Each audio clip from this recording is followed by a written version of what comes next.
Dito tayo ngayon sa Clark, Bertapil. 12 AM ng madaling araw na ba yan? For today's run, easy run lang tayo. Try natin i-sustain yung heart rate natin for around 145, ganun. Zone 2 training. Let's do our dynamic stretching. Let's go.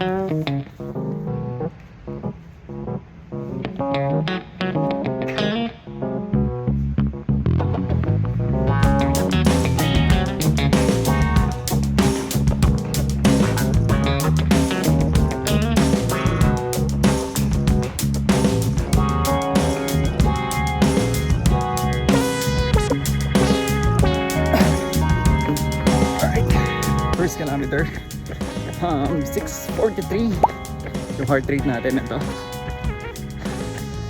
Alright, okay, 2 kilometers doon, 6:23. Medyo bibilis tayo, bibilis ng konti. Ito yung heart rate, okay pa naman. Alright, 3 kilometers doon, 6:28. Ito yung heart rate natin. Alright pa, kaya pa, let's go. 4 kilometers doon, medyo tumataas na yung heart rate natin.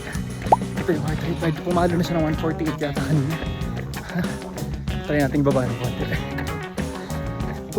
Alright, 5 kilometers done, 6:31 pacing. Napakaganda ng heart rate natin, okay na okay pa siya. Kaya pa natin, sige, tuloy natin.